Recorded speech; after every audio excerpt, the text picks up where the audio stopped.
Hey everybody, it's Eddie from Tokyo. This is your cryptocurrency update from Japan, and this video is nothing more than to explain my thinking on two tweets from yesterday that I did. Because Twitter is such a difficult place to talk about certain subjects, especially if it crosses over into the emotions of politics. It's horrible. And I'm very chilled for this matter. This is not political at all. I am only looking at how it affects my XRP investment. And what I'm talking about is the possible ban on TikTok and Wechat.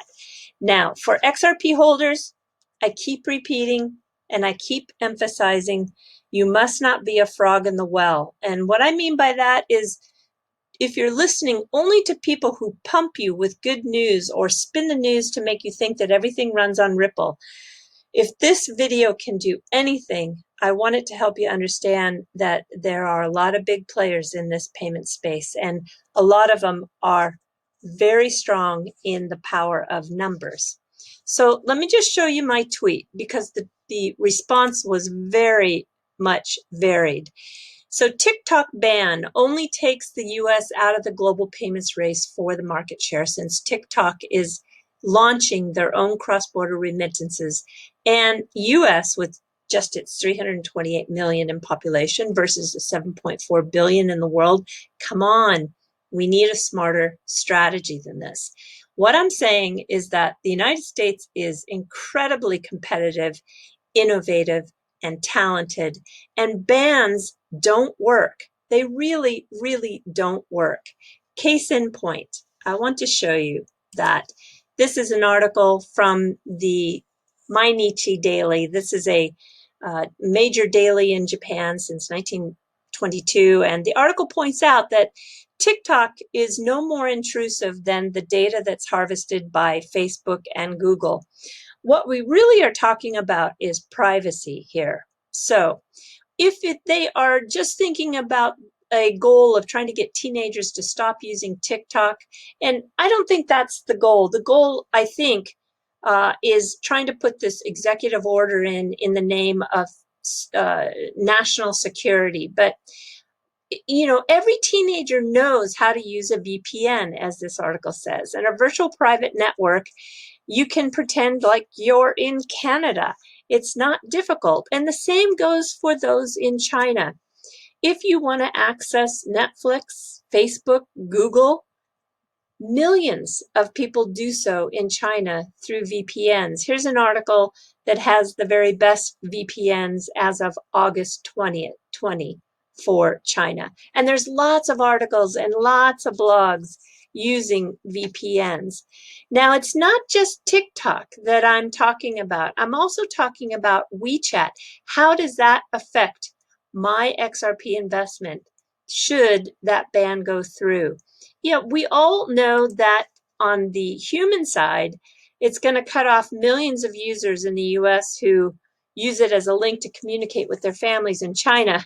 When I read this, it sounds like to me, well, oh, it must be time to invest in some VPN services, because that is just going to boom. Now, there is going to be a lot of partners that are hurt. For example, Visa. Visa did a deal with Tencent. Tencent is the company behind Wechat. Don't get that mixed up, because I think a lot of people mix up Alipay, which is an Alibaba company, which is part of Ant Financial. Totally separate, and they totally do their blockchain and their cross-border payments differently.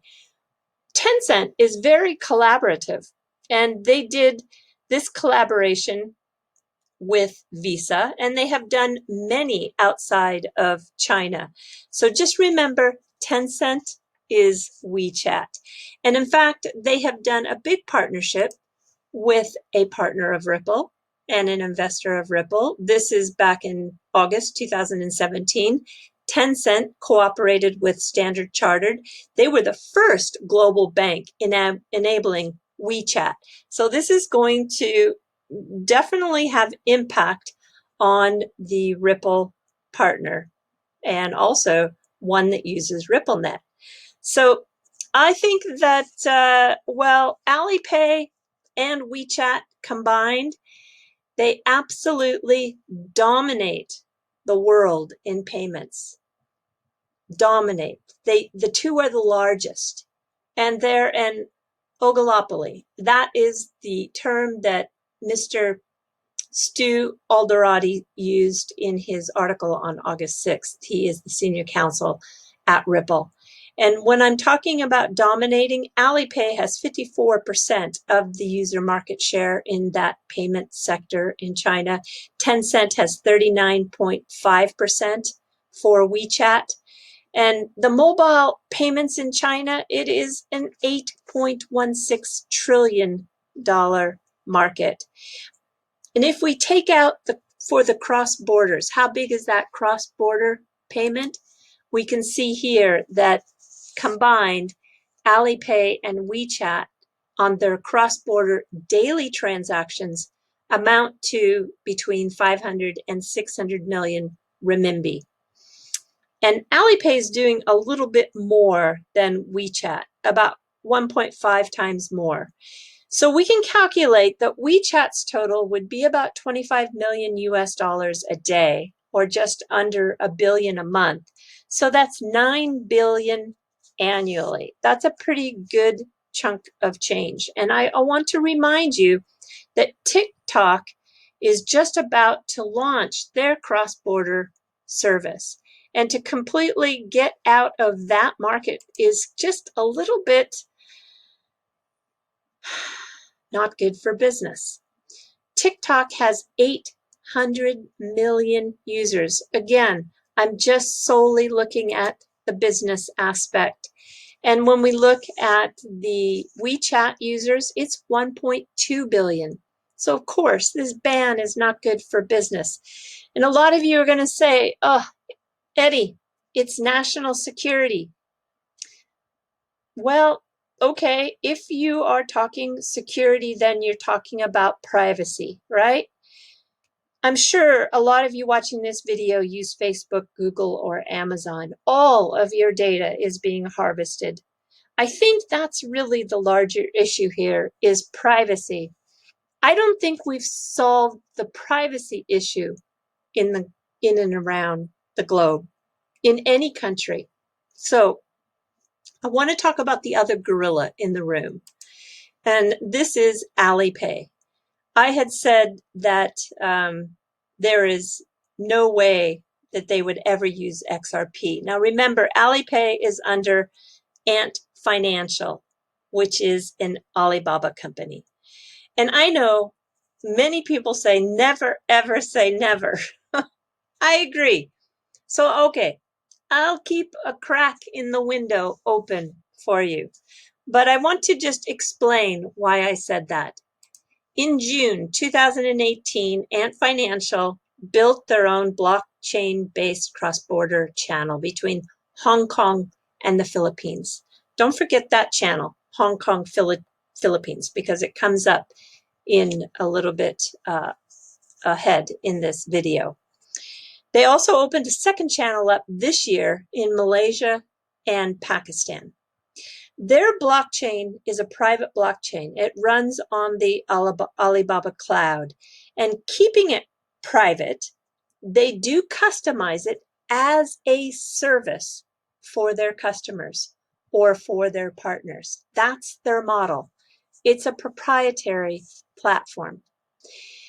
And I just want to touch on the bigger picture of things. This is what Stu Alderati was really getting at in his article that he wrote. Regulation is a big part of how America is going to compete if we get that clarity. But while America spent the last decade upgrading its banks with their magnetic strip cards and their chips, China experienced a real payment revolution. They leapfrogged the world. And they did it by building these digital wallets. And in the digital wallets, they use these QR codes. And they're running on their own system. Yeah, actually, in China, They're robbing banks of the long-standing source of revenue. That is why you see the Central Bank of China rushing to go to the digital yuan. Actually, they are trying to take away that domination that Alipay and Wechat have. That is one of the reasons why. Now, if they collaborate with those two, they're not going to use XRP. They're going to use a digital asset from the Central Bank of China. And with over 1 billion users on that platform, this system, yeah, unless challenged by the state, it's here to stay and it's going to come in your backyard. They have also moved the payment system into a social network, so different than what the banks have done in the West. They are building profiles, and through your profile, it is based on the financial decisions you've made. And they've largely, so far, disintermediated the banking system. Not what Ripple has done. Ripple has been inclusive of the banking system. So when I said that Ant Financial wouldn't use XRP, I really believe that is the case. But again, I'll keep a crack in that window open. Let me show you October 2019. Alipay officially banned all Bitcoin-related transactions. Alipay, one of the most popular digital payment systems under China's Alibaba Group, officially stated that it would be banning all payment transactions related to Bitcoin and other cryptocurrencies. And they went on to say in a tweet, October 10th, 2019, if any transactions are identified as being related to Bitcoin or other virtual currencies, Alipay immediately stops the relevant payment services. That is why I tweeted what I did. So I really don't want to get into a big Twitter storm on Twitter. So I'm just getting on my soapbox to hopefully explain the meaning behind those tweets that I tweeted yesterday. Some in the some I know are of you, there's many of you who are going to say, but Eddie, Alipay is working with the London-based Finabler. And Finabler is doing cross-border payments with them. And they also are a Ripple partner. Okay, please, let's look really hard at those press releases. Finabler was the first, yes, global partner to announce a cross-border collaboration with Ant Financial. But in the press release, the parent company of Alipay is quoted as saying that as we continue to explore new ways to apply our technology to benefit people around the world, for example, using blockchain technology developed by Alipay, we have helped launch a blockchain remittance service between our e-wallet partners, Alipay Hong Kong and Gcash in the Philippines. That is their channel. Do you remember I talked about that first channel that they launched? They brought Finabler in. This is their cross-border channel. Alipay has proprietary private blockchain that they customize but run on their cloud. And then the partnership between Ripple and Finabler, we got to look really closely at that. It was with two of Finabler's brands, the UAE Exchange and Unimoney, which is their brand in Japan. And it was going to Thailand with the Siam Commercial Bank. Well, I hate to say it, but I really, again, this video is just to make sure that your eyes are wide open. There is a lot going on with Finabler. The shares are currently suspended in terms of trading on the London Stock Exchange since April. And the founder, the billionaire B.R. Shetty, he's having huge trouble. And that UAE exchange was taken over by the central bank. The whole company is actually in danger of collapse. In April, the Unomi, they were trying to restore their business, but as I said, you should do your own research. Basically, it's going around this undeclared debts of 1.3 billion. That's really at the core of the problem. And Travelex just did a deal so that they can try to restructure in the last 48 hours. Point being is that please don't just pay attention to people who are spoon feeding you all the sugar, because there is a big world out there, and I want everyone to be not only aware, but to be smart and to understand what you hold when you have XRP, of course, but also the reality that exists with this space, which is highly, brutally competitive. And there is going to be a lot of jockeying for position. And I was just looking at how that possible ban is going to affect my investment. Okay, that's it. Not political.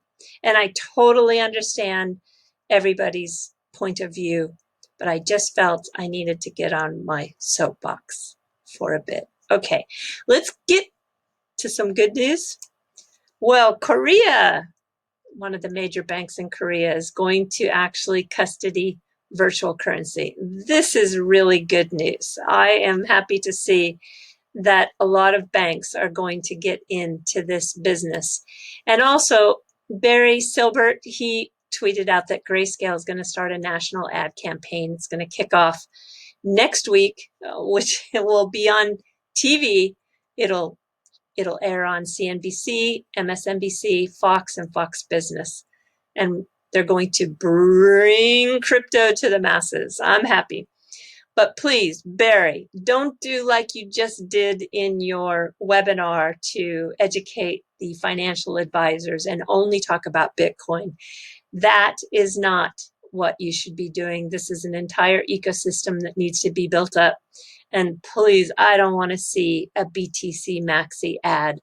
That is not what we need.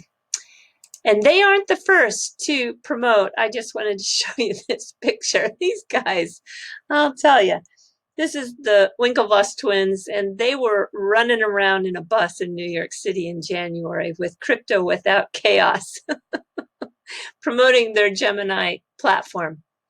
Yeah, actually, it's good for everybody to put the crypto on the map so that we do get more new people into the market, because this market cap needs to grow by billions upon billions. We need to get it into the 4, 5, 6, 7 trillion dollars in size.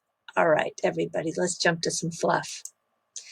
So in Japan, this is what you find when you are coming across a high school baseball player.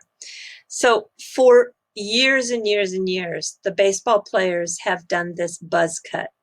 And this is a signature look, and it hasn't changed for, I don't know, 70 years.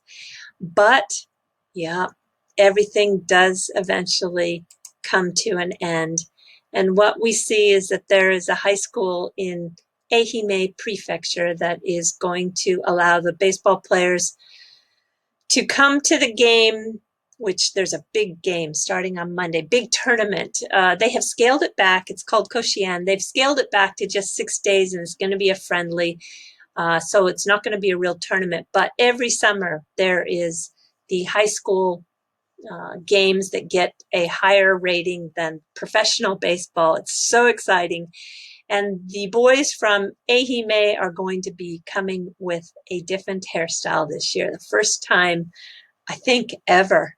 Yeah, and I want to show you a short video that kind of went viral today. This is the captain of the high school, Sabi, who made this change, and he was sporting his fairly long hairstyle for a baseball player in Japan.